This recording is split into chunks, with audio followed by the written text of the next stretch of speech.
started in just a moment. If you could please silence your cell phones, just in preparation for this hard work. We don't want anything to go off. I'm gonna do that too. Oh yeah. Yeah, exactly.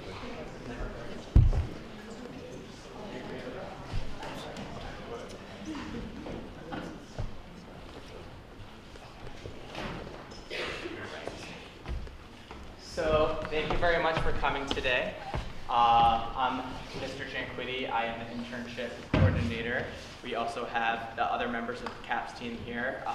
We have Erin Dalback, the librarian, and we have Tim Finnegan.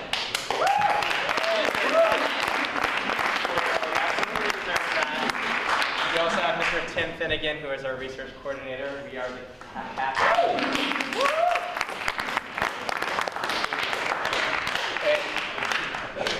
Basically, CAPS is a way for you to dive into either a specific industry or develop your own research project based on whatever your passions are in life. And today you're going to see two dynamic presentations, one from one of our interns and one from one of our research projects. So first up, we have Ross Friedman, who's here to talk about the music industry. And we're going to just get it kicked off right now. So, Ross.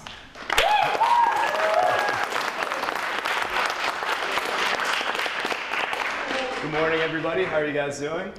That was a little iffy. Good morning, everybody. How are you guys doing? There we go. All right. I like to get you guys a little pumped up for, some CAPS presentations. So, I'm here today to talk about the reality of the music industry and why your favorite rapper is probably a liar. So my name is Ross Friedman. I am the owner of Sonex DJ Co., as you can tell by my t-shirt. I'm also a CAPS intern at Leeds Edutainment. And what Leeds Edutainment is it's a concert promotion firm that runs out of the Middle East nightclub and the Worcester Palladium. So this is a picture from backstage at one of their sold-out shows, of course. And I was able to get back here through this internship, and sort of what I would do is I would be backstage with the artists, helping out during the show, bringing equipment backstage, on stage, loading things in and out, and taking care of the artists themselves by filling their riders and various other tasks that they would ask me to do. One of the things that I also got to do was sort of meet these artists and talk to them about their lives and the experiences that they had on tour in the music industry and various other things, that sort of tips and tricks that they would give me as I move forwards in the music industry myself. So one of the big things that I learned can be summed up by a great quote from Mr. Goddard. If you want to make money in the industry, don't be an artist. And I would say that after working in the industry for several months, that's pretty accurate. So what we're going to go over is just a little bit of how the music industry works, where artists' incomes come from, how these things sort of work together, and why these artists are not making very much money. So the first thing that we're going to go over is what a record deal is, and what does that mean. So a record deal is when a record label signs on an artist, and when they do this, they sign a contract that gives them the rights, all of the copyrights to whatever album, single, or EP that an artist puts out. So the label obviously gets the copyrights.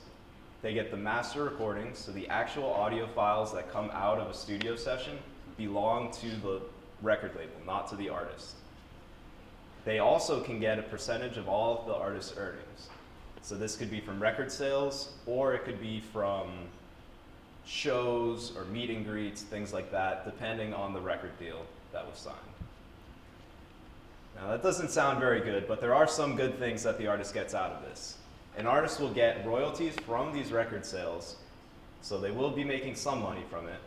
They also get an advance on royalties. So that means that the label will give them some money so that they can go make their record and have some spending money to have a good time. They also get marketing and promotional resources that you wouldn't normally get as an independent artist. This could be something like access to certain shows, being put on certain TV programs or whatever, or just being able to meet with artists that otherwise you would never even be able to talk to. In the end though, and this is the big deal, the record labels are making the majority of the money from these deals. And that is why record labels are able to be so big and continue as a business. So let's talk a little bit about the actual numbers that come out of these deals. Now in this graph, I know it's a little hard to see, but you can see this is for streaming.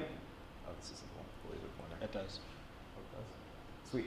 So down on this side, the important things is that over here, you have various streaming services and the amount that they pay per stream. Obviously, the lower it is, the lower the amount of money that it's paid. Up here, you have the amount of users that each streaming service has. And as you can see, the ones that are on the bottom for payment are the ones that are on the top with the amount of users. Not exactly fair. So just to put in perspective what these numbers actually mean, in order for an artist to make minimum wage in 1 month, they would have to have 2.4 million streams on YouTube in that month just to make minimum wage. That's not a lot of money to begin with. So that's also a whole nother conversation.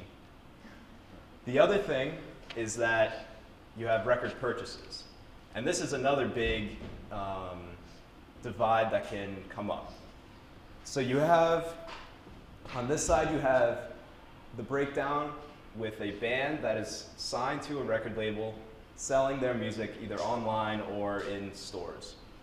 On this side, you have just an independent band or music group that does everything themselves. In the end, the important numbers here are up here. You get about 20 to 24% going to distributors, be it iTunes or a CD company, or not necessarily Spotify, but Apple Music. Then you have the record label. And you can kind of see that the record label is taking pretty much all of the money.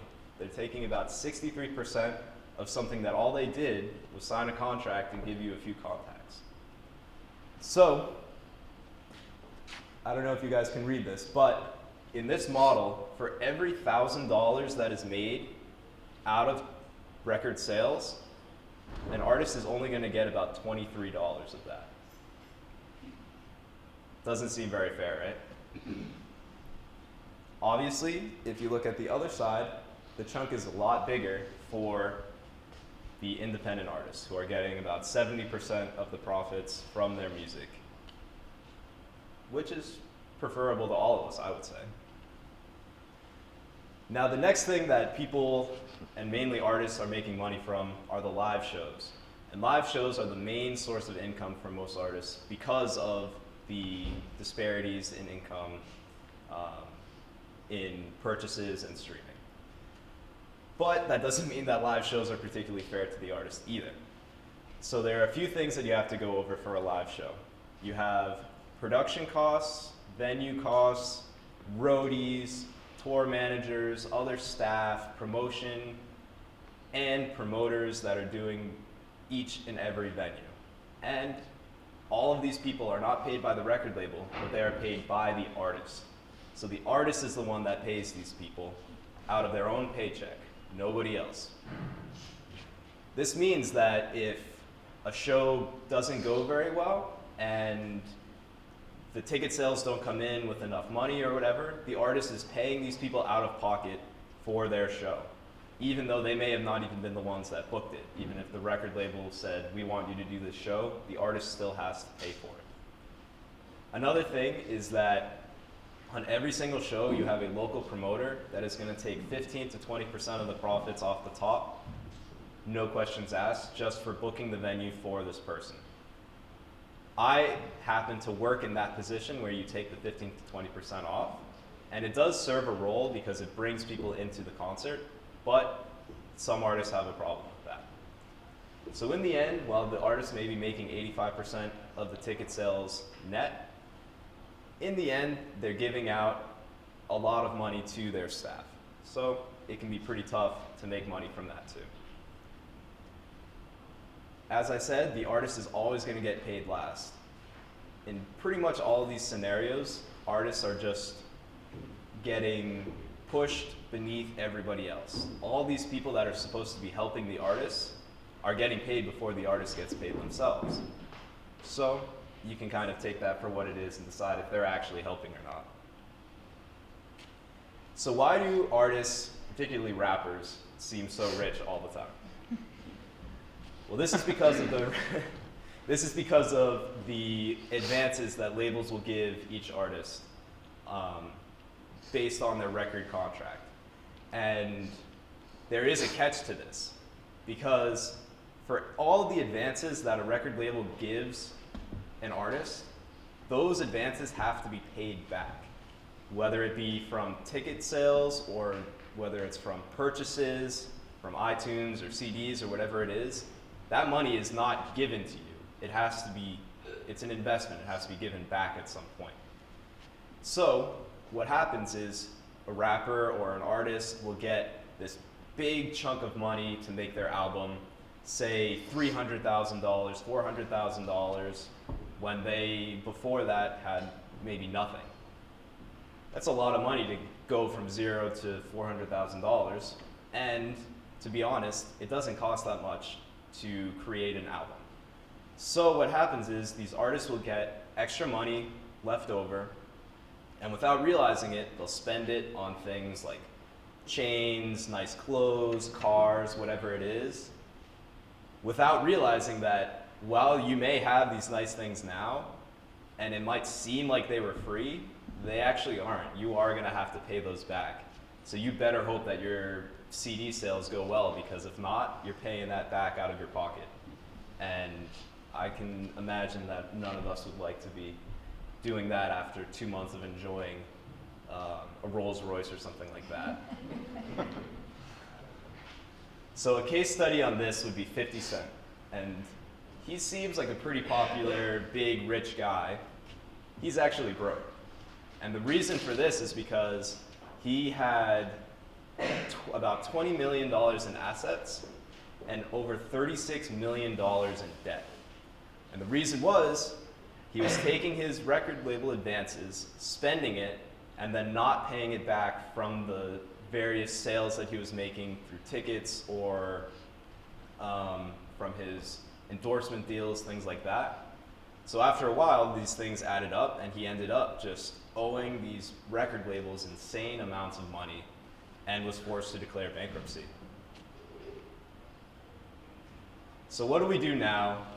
I've given you all this information. It doesn't seem very fair, but there is still some hope. There are things that we can do. One of the big things is supporting independent artists. And independent artists aren't exactly what you think. Many people think of an independent artist as someone that is maybe playing at a local cafe or just not someone popular. But it turns out that Chance the Rapper, who is playing Boston Calling, headlining Boston Calling on Friday, tomorrow, and